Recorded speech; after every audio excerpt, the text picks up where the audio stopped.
Hallo und herzlich willkommen zu einer neuen Folge vom Podcast Software Testing. Diesmal wieder mit einer Folge vom German Testing Day 2023 aus Frankfurt. Mein Interviewgast heute ist Ada Pohl. Sie ist Senior Quality Specialist bei Moja und zeigt uns heute mal, welche Herausforderungen und Anforderungen es daran gibt, wenn man Feedback zu einer App von den eigenen Kollegen bekommen soll. Wie man so eine App und so einen Fahrdienst eigentlich testet, was es mit Usability und User Experience auf sich hat und sie verrät uns auch, was es mit ihrem Namen auf sich hat. Viel Spaß bei der Folge!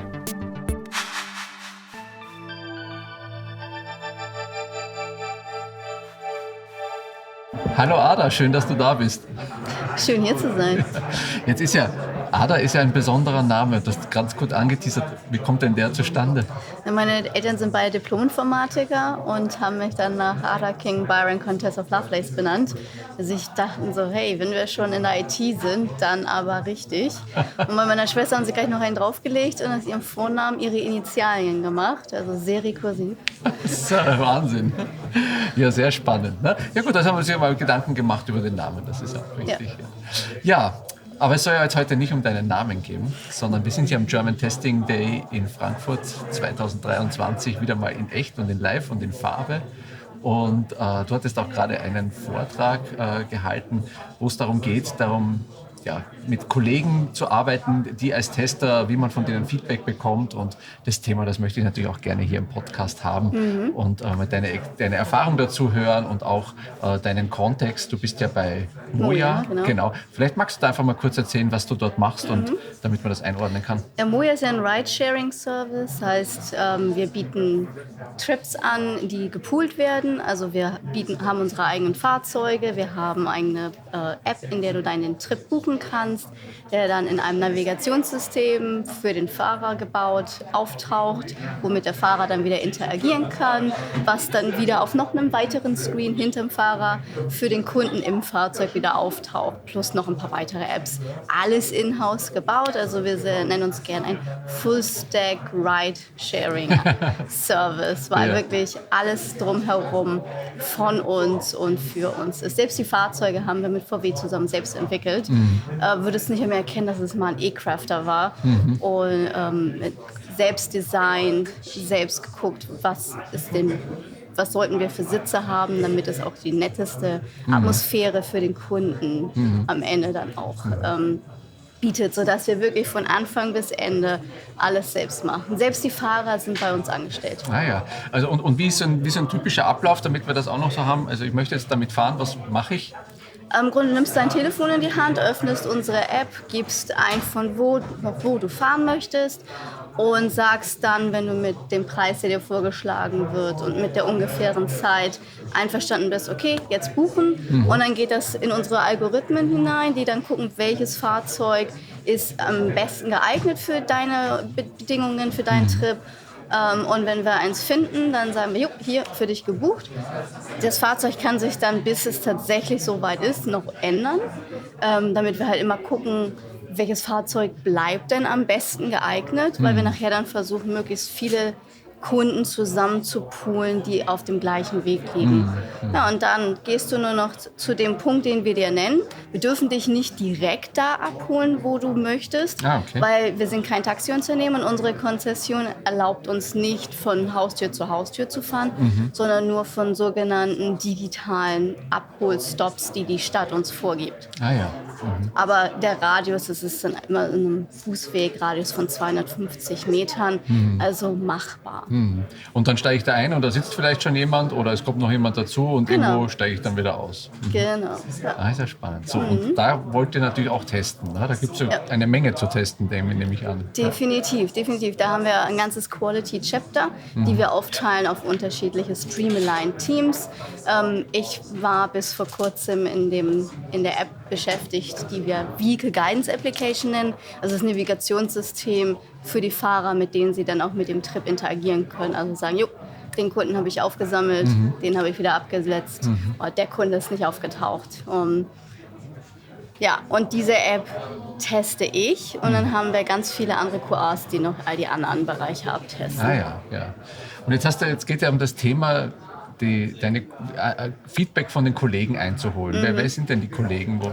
Die Kollegen für meine App sind jetzt unsere Fahrer, weil da dieses Produkt ja wirklich ausschließlich für unsere Fahrer ist. Wir haben es auch nur im Android Play Store und es läuft nur auf einem Gerät und du kannst auch nicht mal im im Play Store sehen, wenn du nicht eine Moja-E-Mail-Adresse hast.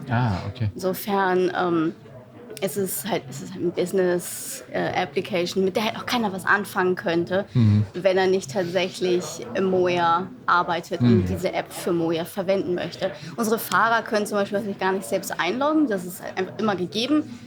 Sie müssen nur das Fahrzeug über noch eine andere App öffnen, einsteigen.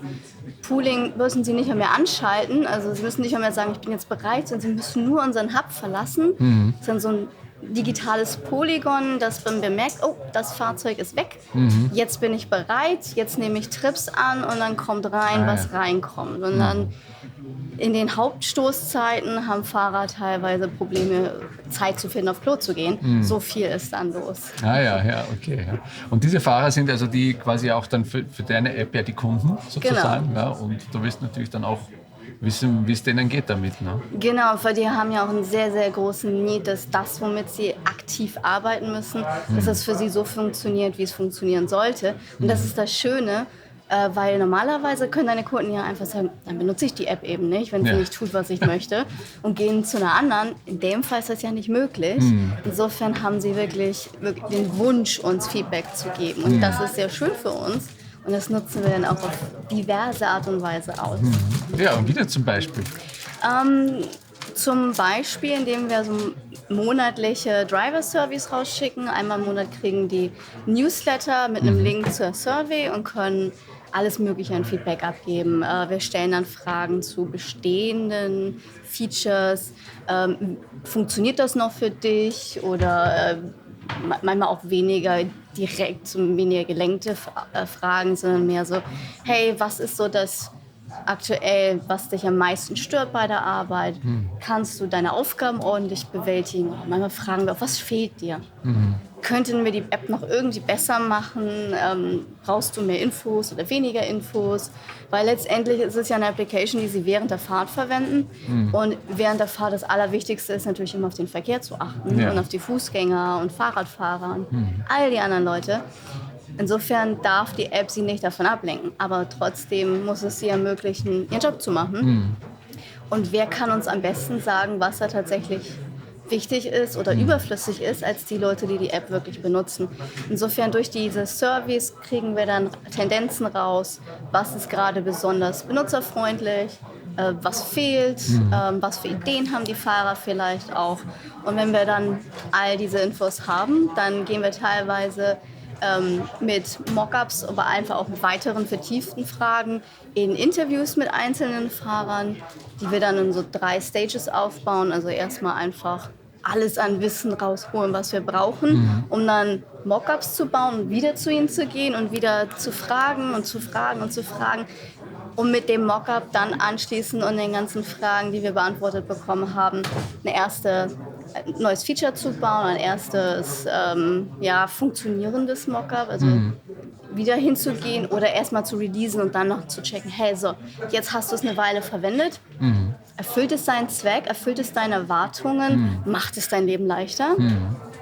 Aber auf der anderen Seite machen wir auch sowas wie Test Drives, also wir nehmen unsere App, nehmen uns ein Auto, setzen uns selbst hin. Dann haben wir meistens ein paar Leute remote dabei oder die hinten im Auto sitzen, die dann Trips reinbuchen, sodass wir selbst Fahrer spielen, um nicht immer nur am Schreibtisch zu testen, weil es ist total easy, ein Navigationssystem am Schreibtisch zu verwenden und mit einem simulierten kleinen blauen Dot, der sich bewegt, so von wegen, wir fahren jetzt. Es ist was völlig anderes, selbst am Steuer zu sitzen. Und die Entwickler, das Mindset der Entwickler ist auch ein ganz anderes. Ob du nun am Schreibtisch was implementierst oder ob du selbst mal fühlen musst, wie das so ist. Das so ist, genau. Ja. Insofern, das machen wir alle 2 Wochen, bevor wir dann releasen. Und ab und an ist jetzt leider seit der Pandemie ein bisschen verloren gegangen, weil sehr viele halt remote sind und wir nicht mehr so oft tatsächlich einen Teamlunch machen. Aber früher haben wir immer, wenn wir dann zum Teamlunch gefahren sind, einfach Moja gebucht, hinten reingesetzt und den Fahrer beobachtet. Nennen das dann Test Ride. Also wir haben Test Drives und Test Rides. Und bei den Test Rides ist halt entweder beobachten wir nur oder wenn keine Kunden da sind, dann geben wir uns auch zu erkennen und stellen auch mal ein paar Fragen oder sind einfach so, ja, ein bisschen wie so ein Barkeeper einfach da, also als Therapeut einfach mal anzunehmen, was die alles haben an Beschwerden und an Pain Points. Ja, also da kriegt man natürlich viel mit aus dem Alltagsgeschäft dann auch. Ne? Genau, ja. Und die Test Drives, das macht ihr, da habt ihr aber eine eigene Umgebung auch dafür oder fahrt ihr da im Produktivbetrieb mit? Wenn Wenn wir im Produktivbetrieb fahren würden, würden wir auch echte Kunden kriegen. Das wäre. Und das dürfen wir nur, wenn wir einen P-Schein haben. Weil ansonsten darfst du ja nicht Personen befördern. Insofern ist das nicht drin, aber das wollen wir auch gar nicht, weil wir wollen ja explizit diese Kundenbeziehung da rauslassen, weil wir sind nun mal Schreibtischpersonen, wir sind nicht Leute, die den ganzen Tag Auto fahren und da geübt drin sind, gleichzeitig auf Verkehr und Kunden zu achten. Das erfordert schon eine gewisse Skillset, was unsere Fahrer mitbringen. Wir aber nicht unbedingt alle. Und insofern soll ja alles auch sicher bleiben, ne? Und für alle Beteiligten und nicht in unnötigen Stress ausarten, weil dann würde natürlich auch der Mehrwert, den ich erzeugen möchte mit dieser Testmethode, wieder futsch gehen. Weil was ich ja möchte, ist, dass sie über die Qualität der Software nachdenken und nicht, wie kommuniziere ich jetzt mit einem Kunden, der reinkommt und vielleicht gestresst ist oder genervt ist. Wir haben eine eigene Testumgebung, wo wir sowohl unsere automatisierten Tests laufen lassen, als auch manuelles Tests machen, als auch diese Test-Drives, die laufen da auch. Das kommt manchmal sogar mit ein paar Tricks, weil wenn wir zu viele von unseren simulierten Fahrzeugen am gleichen Ort haben in der Service Area, dann kriegt man nicht unbedingt das Fahrzeug für seinen Trip, den man möchte. Und dann gehen auf Slack immer die Nachrichten los, hey, bitte tut doch eure Fahrzeuge alle mal weg von dem Bereich, wo wir gerade mit dem Auto fahren. Weil wir kriegen nicht unser Fahrzeug. Ihr müsst da mal weggehen. Nur für die nächsten 2 Stunden bitte. Oder schaltet einfach euer Pooling aus, weil wenn du Pooling aus ist, dann kriegst du auch keine Trips. Und dann ist das Ganze wieder einfacher. Also gibt es dann einige Tricks, die man anwenden kann, aber das ist halt dann auch so ein bisschen Spielerei, die da noch mit bei ist. Ja, klar. Ja. Jetzt, was ist denn so die größte Herausforderung, mit dem Feedback zu arbeiten, was du jetzt von den Fahrern bekommst? Ne? Ich würde sagen, dass die größte Herausforderung ist, dann zusammen mit dem Product Owner alles so in die Roadmap einzuarbeiten, dass es zusammenpasst mit dem, was VW von uns verlangt, also was so Stakeholder-Wünsche von weiter oben sind oder von außerhalb sogar, mit dem, was die Fahrer brauchen und möchten. Aber ja, im Grunde, wir haben halt durch all das Feedback sehr gute Argumente zu sagen, hey, das sollten wir jetzt aber implementieren, weil so und so viele Fahrer haben gesagt, das ist unbedingt notwendig und das würde ihre Zufriedenheit und ihre Sicherheit und was auch immer verbessern. Und zwar so enorm. Insofern, das hilft zum einen sehr, zum anderen ist natürlich aber auch Herausforderung, weil es vielleicht nicht unbedingt die Features sind, die unsere Stakeholder haben möchten, also die Business-Stakeholder statt die Kunden-Stakeholder. Aber auf der anderen Seite verfolgen wir ja das gleiche Ziel, und zwar mehr Trips zu erzeugen und tolle User Experience für die Kunden, weil je besser das alles ist, desto eher buchen sie auch wieder. Insofern, es ist eine Herausforderung, aber es bringt halt auch genau die Argumente direkt mit, die man dann braucht, um die Herausforderung zu bewältigen. Ja. Und ist es auch so, dass da manche Fahrer vielleicht auch so einfach so gegenläufige Ideen haben? Der eine wie das unbedingt, ich brauche das jetzt in Blau, oder, aber ich brauche das in Rot und dann... Ja, das gibt ein richtig gutes Beispiel, und zwar, wir hatten früher jeden Trip einzeln angezeigt, direkt auf der Karte. Und es war viel zu viel Information. Manche Fahrer haben den Wald vor lauter Bäumen nicht mehr gesehen. Andere, jetzt wo wir deutlich weniger anzeigen, nämlich immer nur jeden Stop einzeln. Und dann, wenn du am Stop bist, kannst du einen weiteren Screen öffnen, wo du dann wieder jeden Kunden siehst für den Stop. Und da gibt es jetzt Fahrer, die sagen, ja, ist super toll, endlich kann ich mich auf das Wesentliche konzentrieren. Und andere, die sagen, ich brauche unbedingt mehr Informationen. Ich muss schon, bevor ich da bin, all das und das und das und das und das und das wissen. Ja, aber du sollst ja da in dem Moment fahren. Und da müssen wir dann auch mal gucken, von uns aus, so, welche Gruppe der Fahrer machen wir jetzt glücklich und welche dann nicht, aufgrund dessen, was vielleicht sicherer für sie ist. Ne? Oder was eher unserer Konzession bestimmt. Wir müssen uns ja auch an gewisse Regeln halten, die die Stadt uns vorgibt, dürfen zum Beispiel nicht überall halten. Also wenn ein Kunde früher rausgelassen werden möchte, müssen wir theoretisch sagen, okay, wo ist der nächste für uns legale Haltepunkt? Ja. Aber was machen wir denn, wenn auf unserem legalen Haltepunkt gerade jemand anders steht? Ja. Wo müssen wir dann hin? Was ist dann das Verhalten? Und all diese Dinge müssen wir irgendwie in diese App reinbringen. Ne? Und insofern ist es natürlich auf der einen Seite, was möchten die Fahrer, was für Wünsche haben die, auf der anderen Seite aber auch, bis wohin können wir aus legaler Sicht das Ganze dann auch erfüllen oder wie finden wir Mittelwege, mit denen wir vielleicht auch beide Seiten hoffentlich glücklich machen. Ja, verstehe. Und macht ihr bei den Fahrer-Apps auch, wie viele Fahrer habt ihr denn so, also so roundabout? Ich glaube, wir sind jetzt bei um die 1000. Ah ja, okay, ist ja schon eine Menge. Macht ihr da auch so dann mit einer neuen Release dann auch so Beta-Tests oder AB-Tests, damit verschiedene Versionen geprüft werden, die ankommen? Das haben wir mal probiert. Das Problem ist, dass wir eben nie wissen, welches Fahrzeug kriegt welche App. Also wir machen Slow Rollouts, dass wir anfangen mit 20%, die dann random auf die Fahrzeuge gespielt werden. Das kann aber auch ein Fahrzeug sein, was gerade inaktiv in der Werkstatt ist und gar nicht auf der Straße.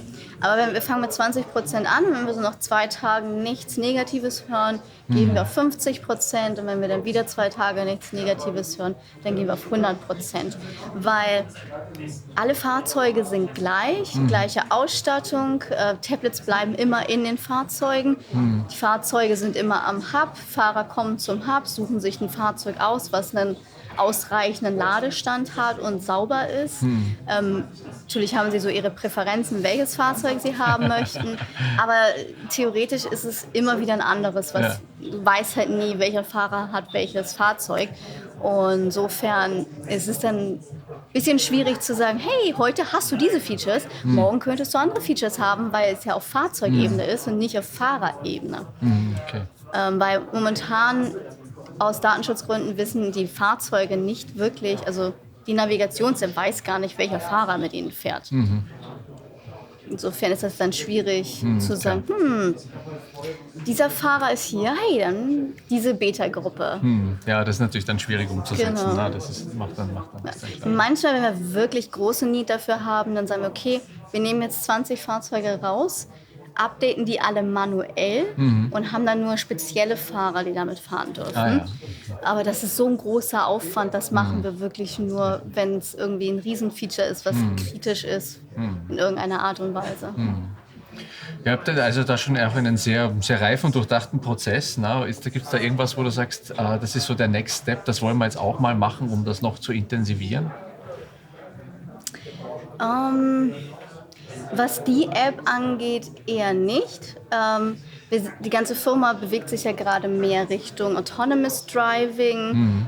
Nächstes Jahr soll ja ein Test starten, hoffentlich, bei dem wir von VW und Mobileye ein Fahrzeug kriegen, was dann selbstständig durch die Stadt fährt und wir als Firma dann die Verbindung zwischen dem Passenger und dem Fahrzeug oder uns als Firma entwickeln. Und insofern geht aktuell sehr viel in die Richtung, in die Denkweise. Okay. Wie kriegen wir das alles hin? Alles rund um unser klassisches System, wie wir das aktuell ganz gern nennen, ist relativ, wie du sagst, schon sehr advanced, alles gut ausgearbeitet und irgendwann insofern aktuell nicht mehr so der große Need, dass wir da schon den Fokus drauf halten und dann mehr uns aktuell auf AD-Readiness, wie wir das so schön nennen, konzentrieren. Den Bereich herausfinden und ausarbeiten. Ja. Sehr schön.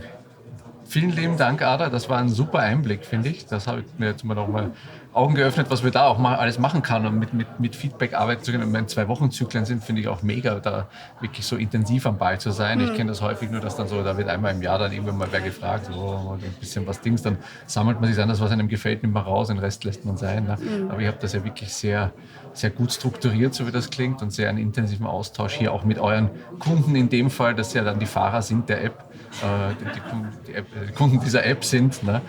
Das finde ich eine ganz tolle Sache und danke, dass du uns da mal den Einblick gegeben hast. Gerne, gerne. Und ich wünsche dir heute noch viel Spaß bei der Konferenz. Danke gleichfalls. Danke und bis bald. Bis bald.